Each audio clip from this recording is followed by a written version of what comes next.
professores do primeiro ano, como é que vocês estão aí do nosso outro lado da telinha? Tá tudo em paz? Eu espero que sim, tá bom? Espero que esteja tudo massinha aí com vocês. Então a gente está aqui conversando desde o nosso último encontro, lá na nossa segundona, 9 da noite, estão lembrados, né? Do nosso horário. Então a gente tem falado aqui, começamos, né, um momento para a gente pensar nessa importância da escola para a formação dessa nossa identidade pessoal. E antes da gente aprofundar um pouco mais nesse tema, a gente teve uma conversa bem legal sobre cultura, sobre educação, sobre humanidade, né? Na verdade, a gente viu o quanto que nós somos frágeis, nós humanos, sim, bichinhos fragilíssimos. Não, professora, como é que pode a gente ser frágil e causar tudo isso que a gente causa no ambiente, no planeta? Te acalma, que quando a gente nasce, a gente precisa muito de cuidado, né? E bote cuidado nisso. Quem é mãe deve saber do que eu tô falando. Quem é pai, né? Ave Maria, é um cuidado que não tem fim. E aí a gente segue sendo cuidado até a gente ter condições, né? De ter autonomia, de ter independência. E é interessante que dentro dessa bolha de cuidados, a gente recebe aí a educação. Então a gente conversou sobre cultura, sobre educação, sobre a fragilidade, né, da gente enquanto humanos e de como essa educação ela transforma, né, ela trabalha a gente para fazer com que a gente sobreviva mesmo, de verdade. É a educação que nos ajuda e nos ensina a viver. Pasmem. Tem gente que acha que não, mas é isso mesmo. A gente é educado, como a gente já disse também na primeira aula, né? Na aula que foi ao vivo para vocês. Nós somos educadas e educados desde o momento que nós temos o primeiro contato com a família, né? Lá a gente aprende alguns valores, né? Da nossa família, da nossa cultura e quando a gente vai crescendo, a gente vai captando, absorvendo, né, novidades. Às vezes, né, parte desses valores são conservados, outras partes não. Outras coisas são renovadas, né, são transformadas. Tem também esse processo da inovação, tá certo? Então a gente tem isso aqui como o nosso resumão do nosso primeiro momento, que foi ao vivo, e agora a gente dá seguimento aqui nos nossos slides, falando, né, da nossa aula, o papel da escola na formação da identidade pessoal do estudante, né? Inclusive, minha gente, lembrei que no primeiro momento, na aula que foi ao vivo, falei até de quando eu era criança, que eu jogava muita bola com meus colegas, né? Lá no meu colégio, que eu estudei a vida inteira. Então, na nossa disciplina de projeto de vida, comigo, professora Amanda, a gente vai falar desse papel da escola na nossa formação, né? Na formação da nossa identidade, tá bom? Então, a gente vai começar logo aqui de cara com uma pergunta para vocês, minha gente. O que é uma escola? Hã? O que é uma escola? Me conceitua isso aí. Então, para a gente se ligar, pensar um pouco, eu vou deixar 2 minutinhos para vocês, tá certo? Respondam para mim o que é uma escola e a gente segue o fio já já. 2 minutinhos na tela.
Muito bem, gente. O que é uma escola?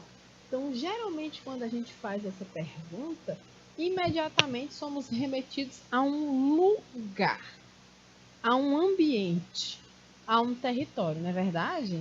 O que é uma escola? Aí você fecha o olho e pá, imediatamente vem a imagem da sua escola na cabeça, né? Daquele prédio, daquele lugar que você frequenta diariamente, né? E aí, é só isso? É sobre isso que a gente vai bater esse papo agora. O que é uma escola, menino? Presta atenção, o que é que tem na escola? Pessoal, eu pensei no edifício, né? No prédio aqui, onde é que fica o bairro, a estrutura física, né? Tá aqui. O que é a escola? Faz parte dela o próprio edifício, o território da escola, né? Então a gente pensa assim, o que é que tem nesse edifício escolar? O que é que tem dentro dessa escola? A professora tem o pátio. Eita, mas é bom. O pátio é o babado. A gente se encontra ali, a gente lancha ali por perto, né? A gente dá a nossa fofocadinha ali, nosso fofocalizando de sempre, né? Tudo acontece ali naquele pátio, né? A brincadeira, um momento de descontração, um momento de descanso, dos intervalos, não é isso? Então a gente tem o pátio, tem aqui, tem mais alguma coisa, será? Além disso, claro que tem, professora. As bonitas, as salas de aula, claro. E olha onde é que nós estamos aqui, numa sala de aula, né? Diferentona.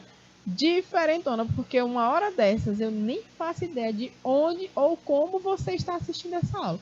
Você pode estar deitado no fundo de uma rede, meu amor, com um celularzinho nas perninhas, assistindo a aula de projeto de vida. Você pode estar na sala de aula, né? Mas na sala de aula a gente se vê mais no ao vivo do que no gravado. Então a gente tem aí, né, como parte da estrutura da escola, as salas de aula tão legais, maravilhosas. E o que mais? É só isso? A biblioteca, gente, feliz da escola que tem, né? Penso eu que vocês são todos alunos e alunas de escolas que tem sim uma biblioteca, né? Onde a gente encontra lá os exemplares de livros, né? O lugar que a gente tem mais sossego ali, um pouco mais de silêncio, teoricamente, né? É para ter um pouco mais de silêncio na biblioteca, para você sentar, estudar, combinar os trabalhos com os colegas. Enfim, também faz parte dessa estrutura da escola. E aí, acabou, professora? Tem o que mais? Me diz. O laboratório, né? Infelizmente, nem todas as escolas possuem esses ambientes onde a gente realiza as aulas práticas, né? Onde a gente bota a mão na massa, mata algumas curiosidades, desenrola algumas habilidades, inclusive habilidades motoras, né? De você pegar nas coisas direitinho, segurar, aprender a lidar com materiais frágeis, como essas vidrarias aqui, ó. E eu que sou da área da biologia, adoro mexer com isso aqui. Então, tudo isso aqui tem um nome, né? Proveta, balão de fundo redondo, Erlenmeyer. A gente tem aqui uma chama, um bico de Bunsen, um microscópio. Tudo isso aqui tem no laboratório de ciências, por exemplo, né? O quadro lá com as imagens. Quanto que é bom, né? Quando a escola da gente tem um laboratório. Então, de uma forma geral, algumas têm, outras não têm. Algumas têm, não estão usando legal, mas eles são também uma parte importante, né, dessa escola. E aí, será que acabou o que é uma escola? Né? Eu sei que eu estou apresentando, a professora agora vai apresentar o que é uma escola para a gente. Calma, a gente está conversando. Ah, professora, bem é meu lugar favorito, refeitório. Esse é meu ambiente predileto. Então, o refeitório escolar, onde acontece ali, inclusive, um momento importantíssimo do lanche, né? A merendinha. Quando você já está no auge do sucesso da fome, vai lá no refeitório que tudo se resolve. Não é isso? Também é um dos principais, né? Um ambiente importante dentro desse lugar, né? Dessa escola. O ginásio, adorável ginásio de esportes, onde a bola rola, né? A gente faz aí os jogos, fazem os campeonatos, apresentam-se as danças, né? Onde se movimenta a parte cultural, artística, onde se movimenta o esporte, né? Essa movimentação toda do corpo rolando aqui no ginásio de esportes. Olha só, gente, como é maravilhoso. Eu tenho certeza que todo mundo tem boas memórias, né? Boas memórias no ginásio. Aí eu quero saber de vocês, faltou alguma coisa? O que foi que faltou aí? Eu estou apresentando o que é uma escola para vocês, certo? O que é uma escola, então eu apresentei toda a estrutura escolar. Então eu quero perguntar, ó, faltou alguma coisa?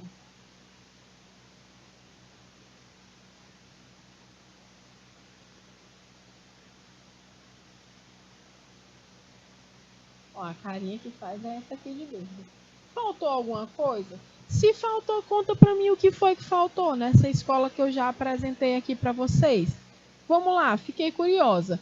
2 minutinhos na tela para a gente pensar o que foi que faltou dentro desse conceito de escola que eu estou apresentando aqui para vocês, hein? Valendo!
Muito bem, gente. O que foi que faltou nessa escola aí, professora mulher? Tu só apresentou o prédio da escola. Pô, minha irmã, falta um monte de coisa aí. Que monte de coisa é esse? Bora curiar aqui, ó, presta atenção. Sentiu falta de alguma coisa nas imagens? Eu senti, foi muita. Esse prédio tá esvaziado. Não tinha gente. Não tinha gente. Eu mostrei só os espaços físicos, uma sala de aula vazia. Não, faltou o barulho. Faltou um monte de coisa, né? Então faltou o elemento humano. A galera, gente, cadê aqui nesse negócio? O elemento humano. Nossos alunos e alunas, professores e professoras, funcionários, funcionárias e gestores e gestoras. Toda essa turma que faz parte, que constrói esse lugar, não é verdade? Então, que constrói no sentido amplo do ser escola, né? Então, a escola é muito mais do que as instalações físicas, né? A escola, ela precisa que nela exista esse fator humano, esse elemento. Nós, nós professoras, nós alunas e alunos, toda essa turma que faz parte, né, desse ambiente, desse território, a gente pode chamar de território mesmo, né? Território escolar. Não é só o prédio, a sala de aula, o refeitório. E cadê a galera? Senão não tem nada disso, né? Nada disso faz sentido sem as pessoas. Então, esse elemento humano, né, mostrando que as escolas são muito mais do que as instalações físicas. Então, a gente segue aqui mostrando para vocês, ó, aliás, essas instalações estão a serviço do processo de ensino-aprendizagem. Elas servem para isso mesmo. É para ter conforto, é para ter qualidade. Quando a gente está dentro da nossa escola, é para a gente se sentir bem, para a gente se sentir acolhido, inclusive a partir dessas instalações, né? Então, essa dimensão física, ok, pessoal, com as condições da infraestrutura escolar e a organização do mobiliário, essa qualidade de vida. Gente, ó, tem escola que eu entro que não tem assim uma árvore dentro e tem uns pátios enormes. Já tem escola que eu já visitei, já entrei, que era totalmente arborizado. Os alunos ficavam mesmo ali com um conforto térmico, né? Aquele conforto assim de uma temperatura bem mais amena, ainda mais aqui no nosso estado, né? Então, essa dimensão física, essas condições, ainda assim, são as condições que as pessoas que estão ali na gestão, que estão ali sendo alunos e trabalhadores desse ambiente, que vão também trazer algumas transformações, algumas melhorias, né? Então, aí vem com a dimensão temporal. Quando e como cada local é utilizado pelos alunos e professores, né? A gente tem ainda uma dimensão funcional, a forma como o espaço é utilizado e suas múltiplas possibilidades. Como é que funciona uma escola? Funciona para quê? Para quem? Como? Então, essa é a dimensão funcional. E a dimensão relacional. Quem utiliza cada ambiente e de que maneira essas pessoas utilizam cada um desses ambientes. Então, a gente tem aqui, ó, várias dimensões que estão a serviço do processo de ensinar e de aprender, né? A gente precisa ter infraestrutura, a gente precisa ter uma organização dessa estrutura, né? A gente precisa entender como é que esses lugares são utilizados, inclusive observar isso é um fator fundamental, né? Por exemplo, tem um lugar que dentro da minha escola que os alunos adoram se reunir ali, mas lá não tem um banquinho. Então, um bom gestor, uma boa gestora, né, que observa essa situação, pode tentar fazer dali um lugar mais aconchegante, né, mais acolhedor para os alunos que gostam de ficar naquele cantinho ali, mas que ainda não tem essa estrutura. Quando é e como é que esse local é utilizado? Será que nossas escolas... Oh, gente, eu sou super a favor da arborização. Meu Deus do céu!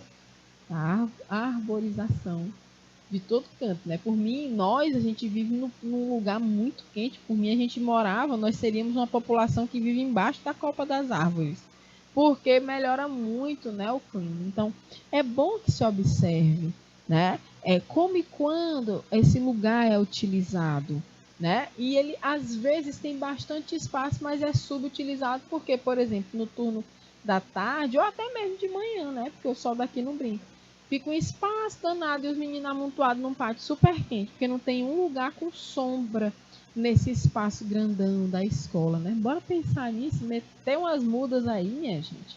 Que é isso, vamos botar tudo para ficar, né, bem aconchegante e bem para que a gente possa utilizar melhor. E aí, quando fica até preocupada, né, quando eu falo, bora botar umas mudas de plantas, bora plantar árvore, não me venham plantar 200 nins dentro da escola não, viu? Ah, professora, mas o ninho é tão legal, cresce rápido, mas existem vários estudos mostrando o impacto dessa planta exótica, né? Ela vem lá das Índias, aqui na nossa região de semiárido. Então, não inventa de plantar ninho aqui, não. Pega a planta nativa e pronto, dá certo.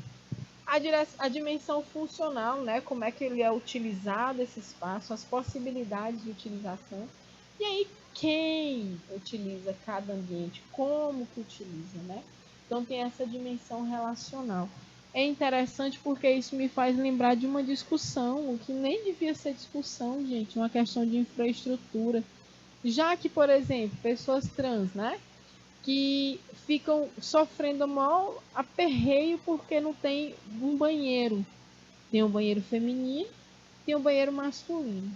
E as pessoas trans, né, que sofrem vários insultos, preconceitos porque querem usar um banheiro ou outro e aí fica uma confusão danada. essa pessoa também não tem direito de usar o banheiro, já que a escola abraça e acolhe a diversidade. É importante que se pense, né, em acolher todo mundo de uma forma igual, inclusão. E aí a pessoa não sofre mais. Porque eu não quero que ela entre no banheiro das meninas porque ela nasceu menino. Não quero que ele entre no banheiro dos meninos porque ele nasceu menina. Não tem nada a ver isso, não tem nada a ver a gente se misturar. A gente não é cheio dessas coisas, né, que a gente tem que desaprender. Lembra da história do desaprender? Então, quando a gente fala disso, ó, dessa dimensão relacional, eu me lembrei disso porque a gente vê aqui, ó, que ela traz justamente essa história do quem utiliza cada ambiente e de que maneira. Tá bom para todo mundo, tá confortável para todo mundo consegue utilizar esses ambientes de forma segura, tranquila. E se não tiver, como é que resolve? Né? Abrir esse diálogo, abrir para a compreensão do todo, para que ficar bom para todo mundo, é super importante, né? Há de se ter muita sensibilidade para lidar com essas questões, tá bom? Então, olha só. Olha aí, falando nisso, né? Dia 30 de outubro foi o dia da merendeira escolar.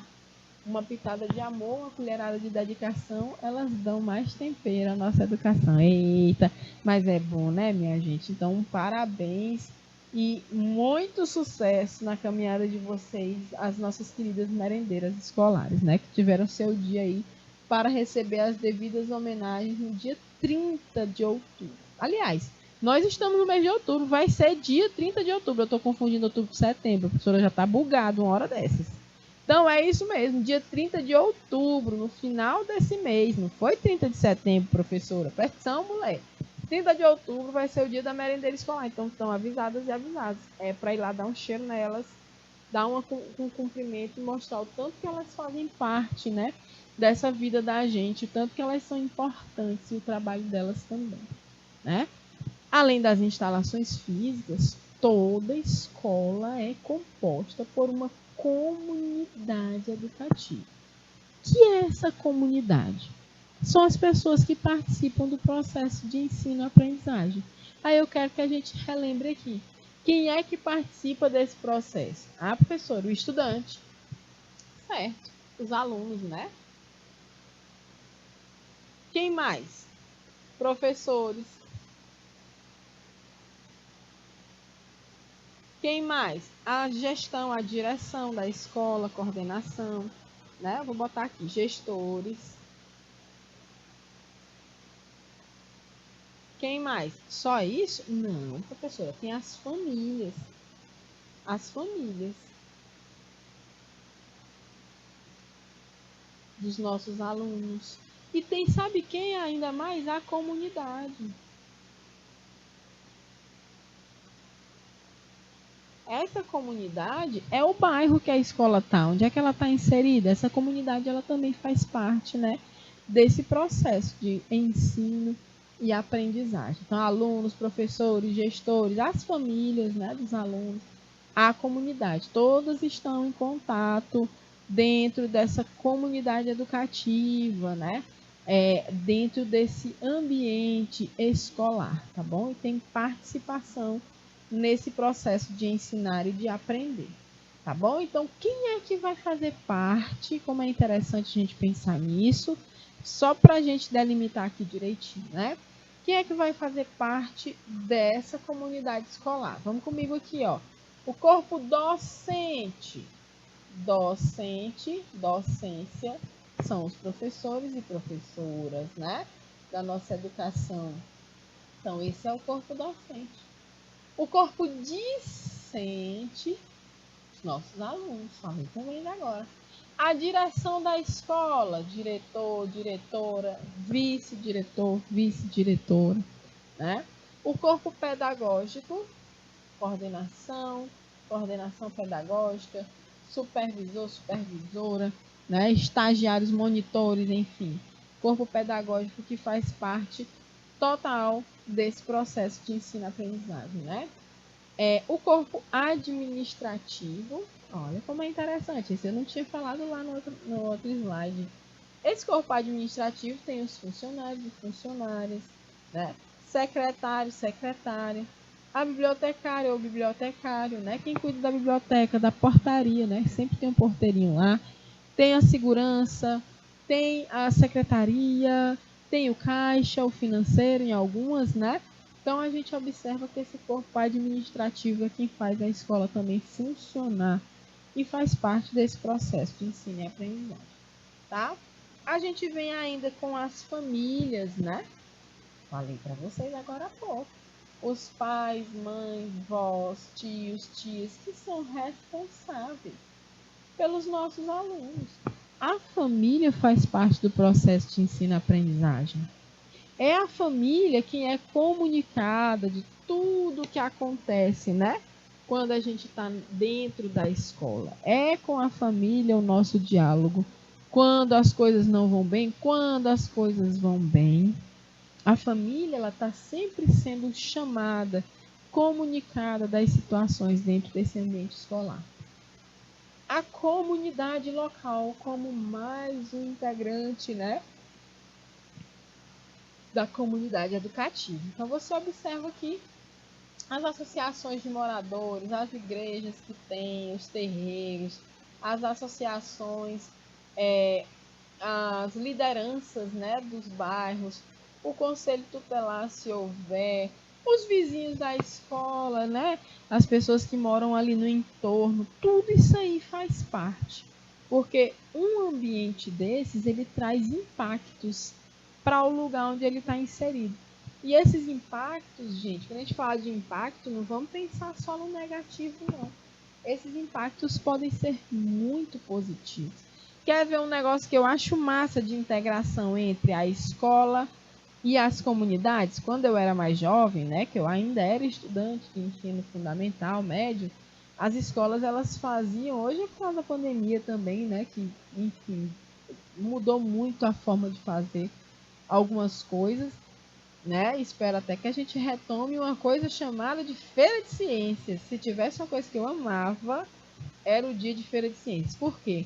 Porque era um dia onde a escola abria todas as portas e janelas para a comunidade. Então, quem quisesse ir lá ver os alunos e alunas apresentando alguma coisa bem massa, né? Os projetos que os professores faziam, as construções, tudo que era experimento que você possa imaginar. Cada turma ficava com um experimento. Gente, é massa demais. E aí as pessoas da comunidade iam para dentro da escola visitar. Era uma oportunidade, né, de chamar os parentes para ver ali, conhecer sua escola, conhecer o seu trabalho na Feira de Ciências, né? Então, a comunidade local, ela é parte importantíssima dentro desse processo de ensino e de aprendizagem. Uma escola traz impactos para essa comunidade. Muitas das vezes esses impactos são positivos demais, né? Essa movimentação que é feita, da presença dos alunos, né? É a forma como a escola acha de trazer a comunidade mais para perto, tá bom?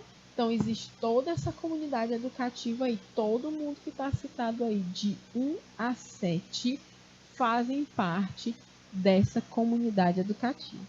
Beleza? Então, agora a gente vai para um outro aspecto bem profundo. O que é educar?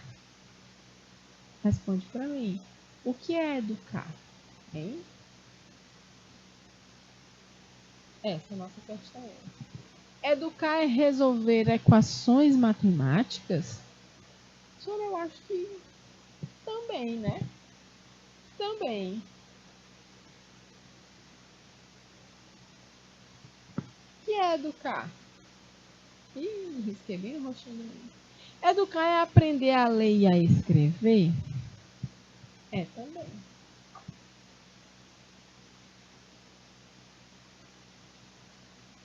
Né? É também. Mas é só isso? Aprender a matemática, aprender o português, ler e escrever, é só isso.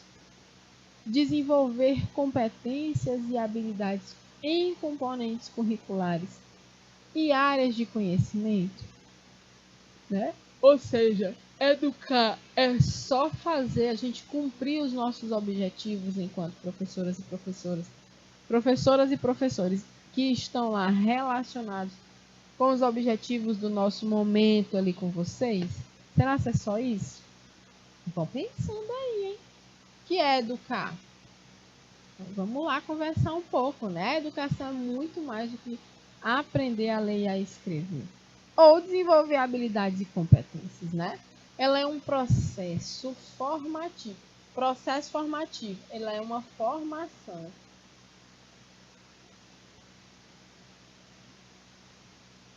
Ela é uma formação integral da pessoa humana em todas as dimensões.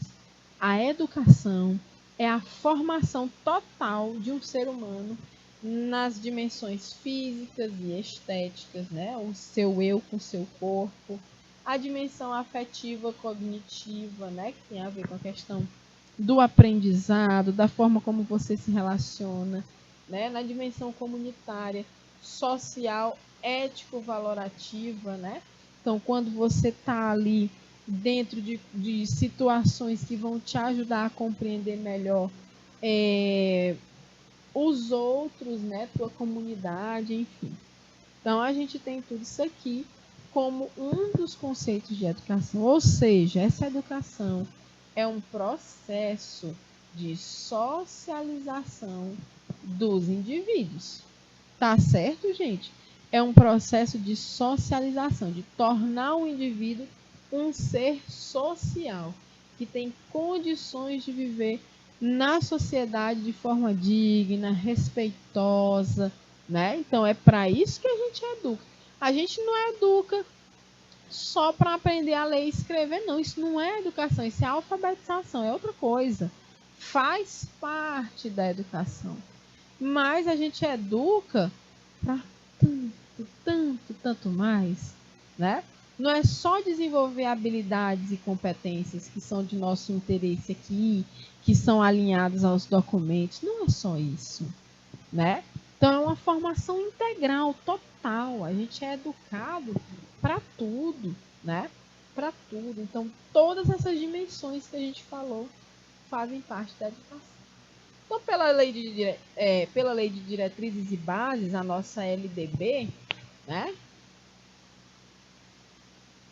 A educação abrange os processos formativos que se desenvolvem na vida familiar, na convivência humana, no trabalho, nas instituições de ensino e pesquisa, nos movimentos sociais e organizações da sociedade civil e nas manifestações culturais. Então, abrange processos formativos. Essa é a palavra-chave do negócio. O que é que são esses processos formativos?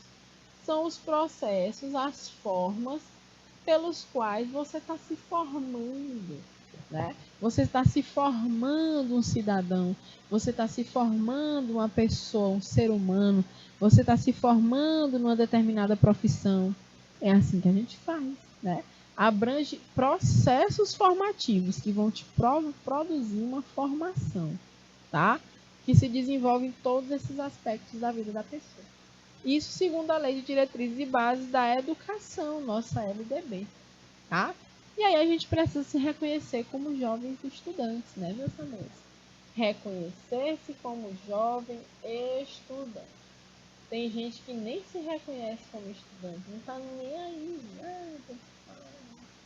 Primeiro, gente, precisamos nos reconhecer. Como esses trabalhadores aqui, ó. Estudante é um reconhecimento importante que a gente faz, né? E aí a gente fala da nossa identidade. Identidade pessoal. Lembra que a gente já falou sobre isso. É a construção individual do conceito de si mesmo. Construção.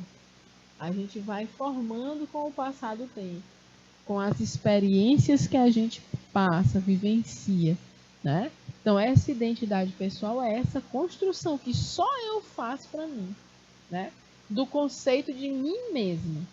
É um conjunto de entendimentos que uma pessoa possui sobre si mesma e sobre tudo aquilo que lhe é significativo. A identidade pessoal define o indivíduo. É essa a minha identidade, me define, né?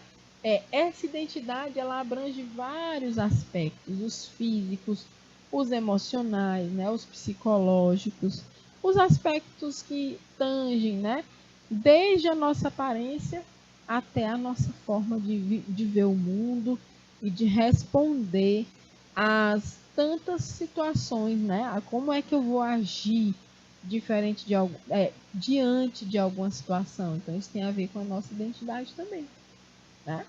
Então olha só. Por vezes essa identidade é compreendida como um conjunto de crenças que podem ser categorizadas em 3 campos principais: autoconceito, autoestima e autoeficácia, que foram 3 conceitos que nós já trabalhamos aqui no projeto de vida, né? Então, por exemplo, tem a crença, a gente vai falar dela também. Essa crença é o ato ou efeito de crer, pensamento que se acredita ser verdadeiro ou pelo menos seguro, né? Certeza, confiança, segurança, né? Então a gente fala assim: tu crê, mulher, crê. A gente fala, aqui é muito comum que a gente fale assim essa expressão, né? Então essa crença é o ato de você ter alguma coisa como verdadeiro, né? Ou pelo menos seguro. Então eu tenho a crença que esses problemas serão resolvidos em breve, tá? Então essa crença, ela a gente vai trazer para a crença em si, na gente mesmo, né? Então você crê em você, tá? Então a gente vai falar de autoconceito, autoestima e autoeficácia de uma forma bem mais rapidinho, porque já são conteúdos que a gente já viu aqui, né? Quem eu sou, o autoconceito, ele traz características que eu observo em mim. Podem ser boas ou ruins, né? Então, eu percebendo em mim é autoconceito. Tem o acadêmico, que é o que a gente cria sobre nós mesmos de acordo com as nossas, né, a forma como a gente está na escola. O autoconceito emocional é a forma como a gente lida com os nossos sentimentos. O físico é como a gente se vê no espelho, né? Nossas aptidões em habilidades, atividades físicas. O autoconceito social, né? A forma como nos percebemos em relação ao mundo onde vivemos e as pessoas próximas a nós. Olha aí o autoconceito desse rapaz aqui, tá lá em cima, né? Depois desse bracinho cruzado e o desenho do musculoso ali atrás, ele tá arrasando, né? Então, a questão do autoconceito, para a gente finalizar aqui, é que a opinião dos outros, ou a forma como a gente imagina como eles nos enxergam, não é bem o cerne do autoconceito, né? Mas a gente vê aqui que tem a questão do julgamento que fazemos sobre o nosso comportamento no dia a dia. As comparações que fazemos com o outro, né? Além de não ser uma atitude saudável, a comparação geralmente influencia de forma negativa na formação do nosso autoconceito. Então a gente vive se comparando, olhando na internet, que a vida dela tá tão boa, só anda viajando. Gente, olha, a vida nas redes sociais é só um recorte. Se você começa a ficar consumindo demais isso, você passa a acreditar que tá tudo ruim para ti, né? E não é bem assim. A autoavaliação do nosso desempenho em atividades específicas. Isso também tem relação com o autoconceito, tá? Aí a gente vai falar de autoestima, que nós já falamos, né? Desse juízo de valor, nós já falamos aqui em sala, né? A autoaceitação, a autoconfiança e as habilidades comportamentais dentro do contexto aqui da autoestima, né? E a autoeficácia, tá bom? A autoeficácia são as crenças que indicam o reconhecimento e o grau de confiança nas tuas habilidades individuais, né? Para que os objetivos pessoais sejam alcançados, tá bom?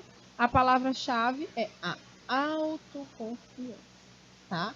Então, essa autoeficácia envolve a eficácia, eficiência, qualidade. Tudo isso aqui também já foi conversado com a gente, tá bom? Ok? Então, sabemos que além das instalações físicas, a escola tem uma comunidade, já vimos quem é. A educação é o processo formativo integral da pessoa em todas as dimensões, a gente já falou também. Então, a gente vai encerrar nossa aula de hoje fazendo essa pergunta aqui, ó. como a escola pode contribuir para a formação da identidade pessoal do estudante. Essa pessoa humana em formação. Então, você vai pensar em tudo isso aqui que a gente já resumiu aqui nesse slide. E para vocês, né, eu vou deixar esses minutinhos finais para que a gente possa copiar essa atividade e para que vocês tragam isso no outro momento do nosso encontro ao vivo para a gente debater. E essa é a atividade que vai ficar para vocês, que vai valer como frequência da nossa aula de hoje, beleza? Então, ó, volta a atividade para a tela que eu já vou me despedindo. Um beijo grande, até mais e tchau, tchau!